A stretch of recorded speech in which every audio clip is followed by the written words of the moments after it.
देश और दुनिया की तमाम छोटी और बड़ी खबरों के लिए हमारे चैनल को सब्सक्राइब करना न भूलें और बेल का बटन जरूर दबाएं।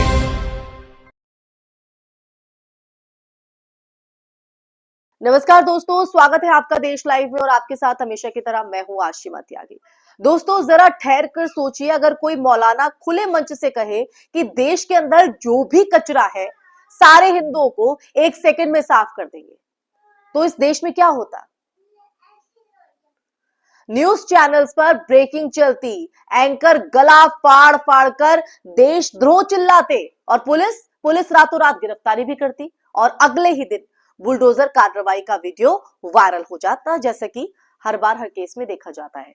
लेकिन आज जो वीडियो सामने आया है उसमें एक भगवाधारी साधु हिंदू एकता पदयात्रा के नाम पर खुलेआम अल्पसंख्यकों के नरसंहार का आह्वान करता है और पूरा सिस्टम चुप है।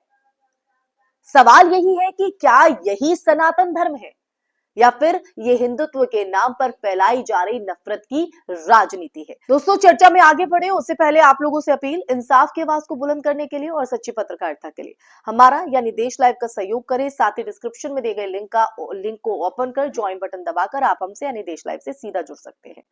दोस्तों, वापस आज की चर्चा पर लौटते हैं और जिस वीडियो का मैंने जिक्र किया है, वीडियो में एक पत्रकार साधु से सवाल करता है, बाबा तलवार काहे लेकर घूम रहे हैं हिंदू राष्ट्र की मांग के लिए? हिंदू राष्ट्र मांग के लिए। अच्छा। हिंदू राष्ट्र मांग के लिए, गौ माता को राजमाता बनाने के लिए भारत के अंदर में जो भी कचरा है, कचरा किसको कह रहे हैं? कचरा उल्ला मुल्ला जो मुस्लिम है सीधा, इसलिए अभी तक उनको हम भाईचार समझते थे, अभी तक समझते थे। बाकी हमारे जो बघेश्वर महाराज धीरेन्द्र शास्त्री जी जो कदम उठाए, उनके लिए इन्हें 300 क्विंटल जहर मंगवा के ऐसी यात्रा को रोकना चाहते थे। बाकी सनातन को कोई रोकने वाला नहीं है। उन सारे कचरा का साफ कर देंगे। वो 15 मिनट मांग रहा है, हम 15 मिनट नहीं मांग रहे हैं, हम 1 सेकंड मांग रहे हैं सिर्फ। बागेश्वर की इस यात्रा के लिए क्या कहेंगे? हम ये संकल्प खा के चले हैं कि बाबर का नाम निशान मिटा देना है। आदित्यनाथ योगी सरकार से हम यही कहना चाहेंगे कि जल्द से जल्द पूरे भारत को एकदम स्वच्छ अभिमान बनाएं। भारत के बहनी बिटिया धर्म को, सनातन को हम स्वच्छ बनाएं। बाबा तलवार क्यों लेकर घूम रहे हैं, ये सवाल पत्रकार की तरफ से साधु बाबा से किया जाता है और जवाब आता है, भारत के अंदर जो भी कचरा है मुल्ला मुस्लिम सारा कचरा साफ कर देंगे। 15 मिनट नहीं, सिर्फ 1 सेकंड मांग रहे हैं। ये कोई भावनात्मक फिसलन नहीं, कोई प्रतीकात्मक भाषण नहीं, ये सीधा अगर देखा जाए दोस्तों तो ये सीधा नरसंहार का आह्वान है। भारतीय दंड संहिता, अब भारतीय न्याय संहिता होगी, इसकी भाषा में ये हेट स्पीच, जनसंहार के लिए उकसावा और सांप्रदायिक हिंसा को बढ़ावा देना है। इस तरह की शब्दावली, इस तरह के जो भाषण का इस्तेमाल करना, इस तरह के बयान देना। अब सनातन बनाम हिंदुत्व पर आते हैं। सनातन धर्म का मूल क्या है दोस्तों, मैं आप लोगों से जानना चाहती हूँ। वसुदेव कुटुंबकम, अहिंसा परमो धर्म, सर्वे भवन्तु सुखिनः, यही तो भारतीय दर्शन की आत्मा है। उपनिषद हो, गीता हो या बुद्ध महावीर की परंपरा, आप कहीं भी देखिए, कहीं भी सामूहिक हत्या का आह्वान नहीं मिलता है, कहीं जिक्र नहीं मिलता है। तो फिर ये कौन सा धर्म है, ये कौन सा धर्म है जो तलवार उठाकर पूरे समुदाय को कचरा कहता है और सफाया करने की बात भी करता है? सच यही है कि ये सनातन नहीं, ये राजनीतिक हिंदुत्व है। एक ऐसा प्रोजेक्ट जिसमें धर्म को हथियार बनाया गया है और नफरत को ईंधन, और इसी के माध्यम से समाज को बांटने का काम होता है, समाज में जहर घोलने का काम होता है और आपकी हमारी मानसिकता पर प्रभाव डालने का भी। दोस्तों, ये बहुत भयावह है। कुरान बनाम गीता की बहस का पाखंड, इस पॉइंट पर आइए, हम बार बार कुरान पर उंगली उठाते हैं कि उसमें हिंसा की बातें हैं, लेकिन क्या कभी हमने अपने तथाकथित धर्म गुरुओं से सवाल किया कि वो किस शास्त्र के आधार पर नरसंहार की बात कर रहे हैं? आप ही बताइए।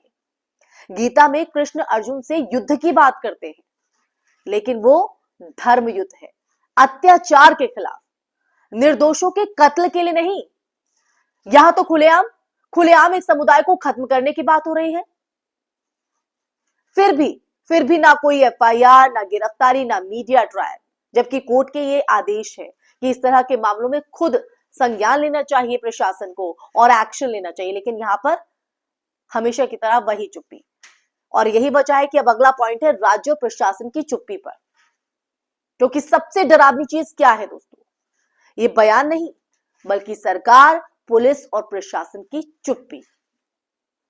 ये सिस्टम अगर किसी मुसलमान मौलवी के बयान पर होता तो यूएपीए, एनएसए, देशद्रोह सब लगा दिए जाते, सब एक्शन ले लिए जाते। घर पर बुलडोजर चलता, परिवार कैमरे के सामने रोता। ये कानून का दोहरा चरित्र है दोस्तों, और कानून सबके लिए बराबर होना चाहिए। लेकिन ये दोहरा चरित्र बार बार क्यों? जहां नफरत का धर्म देखकर फैसला होता है, अपराध देखकर नहीं। कब तक ये चलता रहेगा? ये जो ध्रुवीकरण की राजनीति है वो कब तक चलेगी? और इसमें हम और आप कब तक हिस्सा बनते रहेंगे? इतिहास गवाह है दोस्तों। इतिहास हमें ये बताता है कि जब नफरत को धार्मिक आवरण मिला है ना, तब समाज टूटा है।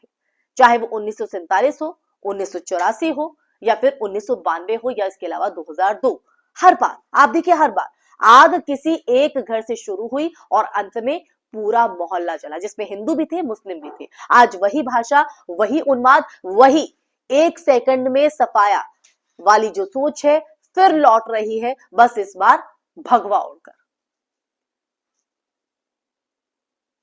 अब मीडिया और समाज की भूमिका पर भी आते हैं। वो समाज जिसमें हम और आप आते हैं दोस्तों। और मीडिया को तो आपको पता है, लोकतंत्र का चौथा स्तंभ। कॉर्पोरेट मीडिया या तो चुप है या फिर इसे भावनात्मक बयान कहकर हल्का कर रहा है। लेकिन सवाल दोस्तों हमसे भी है, समाज से। क्या हम चुप रहेंगे? क्या हम अपने धर्म को नफरत के सौदे में गिरवी रख देंगे? ये सवाल मेरा आप लोगों से ही है दोस्तों। इसी सवाल के साथ चर्चा के अंत में आते हैं, चर्चा के कंक्लूजन पर आते हैं। क्योंकि याद रखिए दोस्तों, धर्म कभी भी तलवार नहीं मांगता है, नफरत राजनीति मांगती है। आप हमेशा याद रखना, अगर आज हम इस जहर को नहीं रोकेंगे तो कल ये किसी एक धर्म तक सीमित नहीं रहेगा। तब सवाल हिंदू मुसलमान का नहीं बचेगा। याद रखिएगा, ये सवाल नहीं बचेगा। सवाल सिर्फ इतना होगा कि इंसान बचेगा या नहीं। इसलिए उसी इंसानियत के लिए इसे ध्यान से सोचिएगा। सनातन की रक्षा नफरत से नहीं, संविधान, करुणा और न्याय से होगी। और अगर आज भी हम चुप रहे तो इतिहास हमें भी मूक दर्शक नहीं, सहभागी मानेगा। तो आप तय कीजिए दोस्तों कि आप सहभागी बनना चाहते हैं या मूक दर्शक बनना चाहते हैं, या आवाज उठाना चाहते हैं, सवाल पूछना चाहते हैं। और ये जो नफरत भरी एक खेती बोई जा रही है हमारे समाज के अंदर, हमारे भाईचारे के अंदर, उसको आप बोलने देना चाहते हैं या उसे खत्म करना चाहते हैं, काटना चाहते हैं? कमेंट बॉक्स में कमेंट करके जरूर बताइएगा दोस्तों। इसी के साथ इस चर्चा में मैं ही विराम लगाती हूँ। ये चर्चा आपको कैसी लगी? एक बार फिर जिस तरह से पूरा मसला सामने आया है, एक साधु बाबा बयान देता है, उसको आप किस तरह से देख रहे हैं? कमेंट बॉक्स में कमेंट करके अपना नजरिया, अपने विचार जरूर साझा कीजिएगा दोस्तों, क्योंकि देश हित और देश लाइव दोनों के लिए आपकी राय बेहद महत्वपूर्ण है। इस वीडियो को ज्यादा से ज्यादा शेयर भी कीजिएगा, हमारे चैनल देश लाइव को सब्सक्राइब भी कीजिएगा।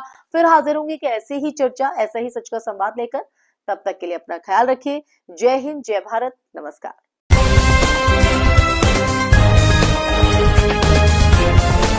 देश और दुनिया की तमाम छोटी और बड़ी खबरों के लिए हमारे चैनल को सब्सक्राइब करना न भूलें और बेल का बटन जरूर दबाएं।